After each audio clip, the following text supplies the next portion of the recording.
سلامونه ملګرو، زما نننۍ موضوع ده په نړۍ کې د عسکري اتحادونو په اړه باندې.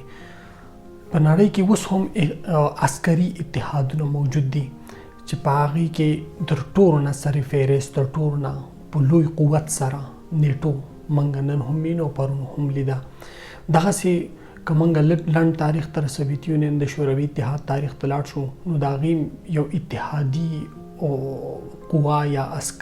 ملیټري درلودله چې په هغې کې د مشرقي یورپ هیوادونه شامل وو. دغې اتحاد ته د وارسا پاکټ هم ویلی شي. خو د سوویت یونین د غورځېدو سره د هغې په مشرقي یورپ کې د سوویت یونین د کمیونیزم د اثر د ختمېدو نه پس د دغه اتحاد د دغه الاینس هیڅ اړتیا پاتې نه شوه او په خپله ختم شو. دغسې زموږ په اسیا کې هم مختلف قسمه پوځي ملیټري اتحادونه جوړ شوي دي چې په ټولو نه مشهور اتحاد و سیټو. سیټو مطلب ساوث ایست ایشین ټریټي ارګنایزیشن. په دې نن به زه راځم او نن زه تاسو ته په سیټو باندې بحث کوم چې سیټو اوس څه شی او د دې اهداف څه او د دې هدف څه او په دې کې کوم هیوادونه شامل شو، دا ولې جوړ شو او ولې ختم شو. سیټو یعنی ساوث ایست ایشین ټریټي ارګنایزیشن دا هغه پوځي اتحاد و چې د دې د ټولو نه لومړی مقصد د دې هدف دا و چې په پیسفیک ملکونو کې یعنی په بحر اوقیانوس کې د سوویت یونین او د شوروي اتحاد د کمیونیزم، د چاینیز کمیونیزم او د روسي کمیونیزم مخه ونیوي. دا اتحاد په هغه وخت کې قایم شو په کوم وخت کې چې د امریکې او د غربي اتحادیانو د کمیونیستو په خلاف باندې سړه جګړه روانه وه. په دې بنیاد د سپتمبر په میاشت کې په کال 1954 کې په منیلا فلپین کې کېښودلی شو چې په دې کې امریکا، برطانیا، فرانس، پاکستان، تایلند، فلپین او استرالیا، نیوزیلینډ شامل وو. په دې کې بیا د مختلفو هیوادونو بیلې بیلې ګټې هم وې، لکه مثلا د استرالیا او د نیوزیلینډ ګټې په دې کې دا وې چې د ایشیایي ملکونو سره اقتصاد او پوځي اړیکې مضبوطې وساتي. د امریکې او د برطانیې فرانس اهداف دا و چې د برطانیې د فرانس په خاصه توګه باندې اهداف دا و چې په اشیا کې کوم هیوادونه د دې قانوني پاتې شوي دي چې هغې ته کمیونیزم یا د سوویت یونین یا د کمیونیزم د اثر د لاندې رانشي. او د امریکې اهداف دا و چې په بحر اوقیانوس کې په پیسفیک اوشین کې د ټریلیونو د میلیارډونو ډالرونو تجارت خپل جاري وساتي په آزادانه توګه باندې. او د سوویت یونین په راکوزېدلو سره د دې اتحاد د منځه اقتصاد له منځه لاړ شي. دې اتحاد به د یو بل سره پوځي کومکونه او مرستې کولې، مالی او معاشي مرستې به هم کولې. په زراعت کې به په اګریکلچر یعنی په زراعت کې به هم د یو بل سره مرستې کولې. د پاکستان په دې کې هدف دا و چې که چېرې موږ په دې اتحاد کې یو نو موږ ته به امریکا، برطانیا او دغسې غټ قوتونه د اتحاد نه موږ ته به جدید وسلې راکوي او موږ به د هندوستان په مقابله کې ځان مضبوط کړو. د دې اتحاد دا یو داسې اتحاد و چې دې ته به د اشیایي هیوادونو نیټو هم ویلی شوه. څه وخت پس امریکې په ویتنام باندې حمله وکړه او د ویتنام په باندې حملې په وخت باندې بعضې اتحادیان په دې کې خاموشه پاتې شو، یعنی غیر جانبدار نیوټرل پاتې شو او هغې د امریکې هیڅ کومک ونه کړو. بعضې هیوادونو د امریکې له طرفه په دغې په حمله باندې خاموشي اختیار کړې او بعضې ملکونو د هغې ډیپلوماټیکلی یعنې سفارتي مرستیا صرف وکړه. د وخت تیریدو سره د دغې اتحاد اهمیت په کمیدو باندې شو. د هغې د ټولو نه لومړۍ وجه د ویتنام جنګ هم وه. دویمه دا وه چې پاکستان هم په بنګلادیش کې په یو داسې جنګ کې ښکېل شو چې د هغه مرسته امریکې کوله خو ولې د دغې اتحادي هیوادونو مرسته نه کوله. برطانیې، فرانس، استرالیا، نیوزیلینډ، فلپین او تایلند د پاکستان د بنګلادیش یعنی د خانه جنګۍ د سیول وار په وخت کې د دې مرسته نه کوله. هر څومره که د پاکستان د پوځ لخوا په ظلمونو یا د هغې خانه جنګۍ په هغې کې چې کوم اټراسټیز کېدل په هغې باندې خاموش وو، چونکې هغې مخامخ مرګتیا د امریکې په نسبت باندې نه کوله. امریکې یو سفیر او کونسل جنرال چې په بنګلادیش کې دای وخت کې تعینات او د امریکې په کونسلګرۍ کې په ډاکا کې د هغه نوم ارچر بلډ آرچر بلډ هغه ټول مظالم هغه ټول ظلمونه په خپل کتاب کې قلمبند کړي دي کوم چې داغه د یاداشتونه د امریکای یو جرنالیست ګیری جیباس لیکلي دي. په دې کې ګیری آرچر بلډ وایي چې کله زه په بنگلاديش کې په کونسلګرۍ کې ما کار کوم بنگلاديش کې نو په دای وخت کې به پاکستان هغه وسلې کارولې استعمالولې کوم وسلې چې به پاکستان ته امریکای ورکول. د بلډ ټلګرام کې د بلډ ټلګرام دا ډیر مهم کتاب دی چې تاسو ته په لاس درغې نو دا لازمي ولولئ. په دې کې تاسو د بنگلاديش د جنگ د اصلي لامل نه خبر شئ. په دې کتاب کې د هنري کسنجر د امریکای دای وخت د مشیر خارجه هنري کسنجر او د نیکسن په منځ کې چې کوم خبرې وکړي د بنگلاديش د جنگ په حواله د پاکستان په سپورټ کې د پاکستان په مرګتیا کې هغه پکې هم ټوله بند شوی دي. نو تاسو ته اندازه ولګي چې امریکا د پاکستان د امریکای لپاره څومره مهم هیواد وو او مهم هیواد دی. کومنګه وګورو خپل ټولنې ته وګورو موږ خپل پاکستان کې دننه سیاست ته وګورو نو موږ مدام په دې نارو باندې ودی چې په یو داسې بیانیه موږ ته راکړی شي چې موږ په هغې باندې تیر کړه چې امریکا زموږ دشمنه ده او نیټو فوج چې په افغانستان کې پروت دی نو دا د دې اصل هدف افغانستان نه بلکې د دې اصل هدف پاکستان دی. دا به تاسو ډیر اوریدلی د ملایانو صاحبانو لبم تاسو دا اوریدلی دا به تاسو د ټي وي باندې جرنالستانو د لیکوالانو صحافیانو د سیاسي خلکو نه تاسو اوریدلی ډیر دا په جلسو کې دا استعمالېږي د عوامو د جذباتو سره لوبي کېږي په ملک کې دننه ولس ته دروغ ویل کېږي چې امریکا زمونږ دشمنه ده او پاکستان د خپل ټول بد حالت ذمہواری د بد ورځې ذمہداري دا په امریکا باندې وراړي.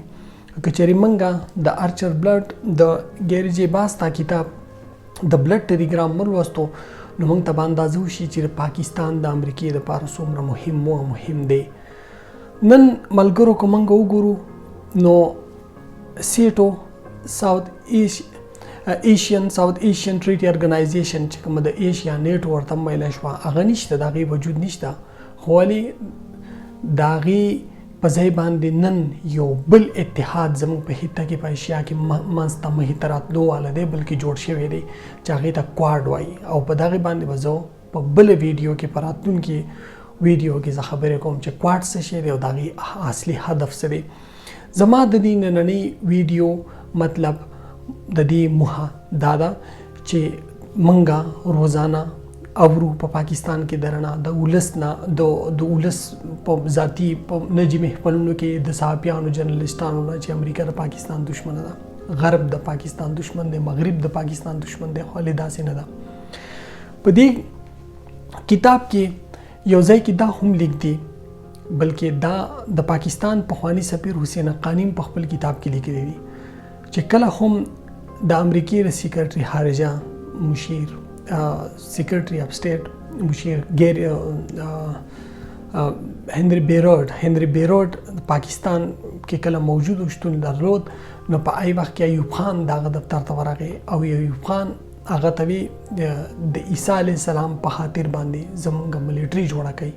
زمونږ فوج جوړ کړي زمونږ فوج سره چې تاسو دې ته جدید مشینری جدید ټیکنالوژي ورکړي ځکه موږ ته د هندوستان نم خطر ده موږ ته کمیونیزم نم خطر ده نو سبب دا فوج تاسو فوج دا به زمونږ هم دی. د روس افغانستان ته دراتګ نه پوخا پاکستان د بډبېرې اډه د پیښور د بډبېرې اډه امریکای ته وسپارله او د دغې نه به امریکای د شوروي اتحاد یعنی د پخواني سوویت یونین جاسوسي کوله د دغې نه به الوتکې الوتلې او د هغې جاسوسي به یې کولې. ملګرو که موږ خو د بنګلادیش د جنګ په باره کې ډېر بس اورېدلي خو موږ د بعضې حقیقتونو نه خبر چې امریکا څنګه غوښتل چې بنګلادیش پاکستان پاتې شي بنگلادیش یو آزاد هیواد نه جوړیږي. بنګالیان بتلو امریکایانو ته به سوالونه ملتونه کول چې دې ته تاسو کوم وسلې تاسو دې ته ورکوئ هغه زموږ په خلاف استعمالیږي زموږ نسل کشي پې کېږي. دا خبرې یو پاکستاني لیکوال هم په خپل کتاب کې نه لیکلي او نو که چاته معلومات هم دي هغه وایي نه د ولس په منځ کې د ولس په وړاندې وایي نه دا خبرې کوي چېرته هم بالکل نه کوي. امریکای په دې جنګ کې غوښتل چې پاکستان په هر حال چې د پاکستان پاتې شي چې ځکه په خلیج بنگال کې که موږ وګورو جیوګرافیکلی جغرافیه د هیتي وګورو نو سوویت یونین ته او د چین دپاره دغه ډیره مهمه علاقه وه. نو که چېرې بنګلادیش پاکستان پاتې شو نو دلته کې به د سوویت یونین د کمیونیزم اثرات کم وي. امریکې په دغه وخت کې پاکستان ته دوره کوله. د نیکسن په وخت کې هنري کسنجر پاکستان ته څو وارې ویلي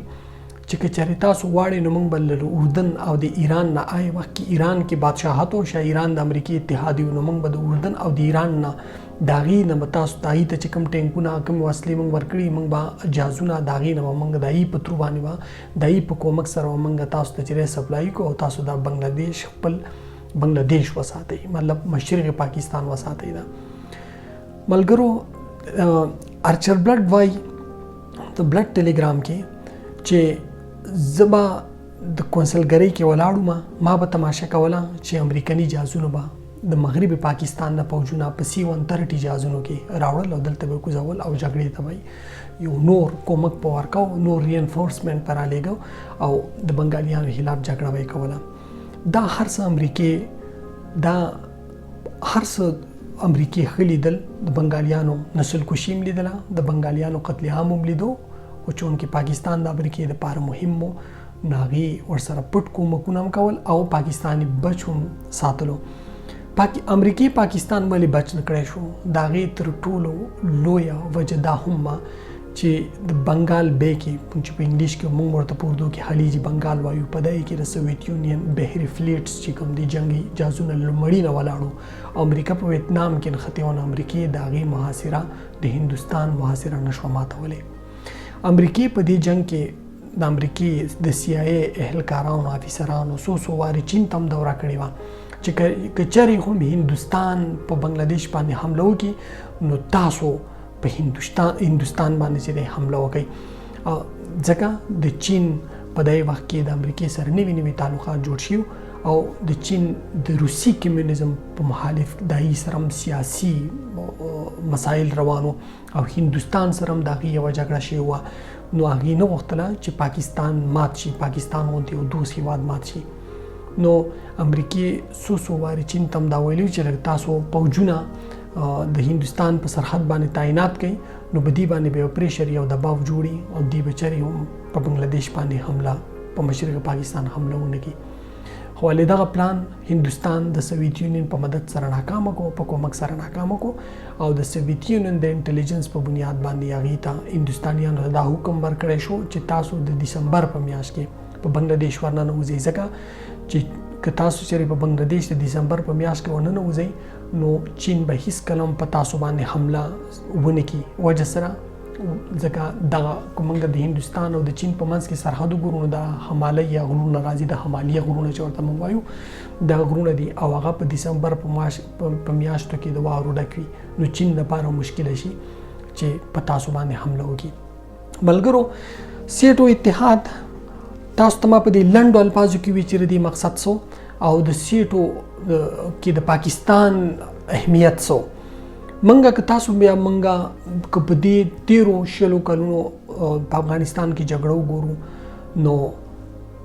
په دغه وخت کې چې کله حامد کرزی صدر او جو بایدن د اوباما سره دویم صدر سینیر صدر وایس پریزیډنټ نو حامد کرزی وایي چې ما جو بایدن ته ویلي چې تاسو دلته کې ترهګرۍ خلاف جګړه کوئ خو ترهګرۍ اصل مرکزونه چې چېرته دي تاسو نه پناه کوئ او تاسو د هغې ملاتړ کوئ. نو جو بایدن حامد کرزی ته ویل چې زموږ دپاره ستاسو نه زیات مهم پاکستان دی. ولې د هغې دپاره مهم د امریکې یا د غربي هیوادونو دپاره مهم پاکستان دی؟ ځکه چې په را روان وخت کې چین زموږ په خطه کې یو نوی زموږ په منطقه کې یو نوی قوت جوړېدو والی یو نوی اقتصادي قوت جوړېدو والی. که چېرې موږ په 3-4-5 کلونو کې وګورو نو د پاکستان او د چین د دوستۍ چې کومې سندرې ویل شوي نو په هغې کې څومره کمی راغلی دی. سیپیک کم حد ته ورسېدلو سیپیک چېرته لاړو ژوندی دی که مړ دی هېڅ چاته یې پته نشته. د دې دویم ثبوت منګه دا هم دی چې په آی وخت کې کله چې عمران خان وزیر اعظم مو تش په نوم وزیر اعظم مو نه عمران خان یو ځل په یو جلسه کې ویلي مو چې کواد نومې اتحاد په دې حته کې جوړ شوی دی او په هغې کې هندوستان هم شامل دی. نو که چېرې موږ په دې کواد اتحاد کې شامل شو نو موږ به د دې نه ګټې اوچتې کو. عمران خان لرې کړی شو او باجوا په روس باندې په یوکرین باندې د روس د حملې غندنه وکړه او د امریکایي ملت د موقف تایید یې وکړو. د دې ټولو اخري د پوځي بیانونو او د پاکستان د حکمرانانو بیانونو ته که موږ وګورو نو او که د چین سره د دې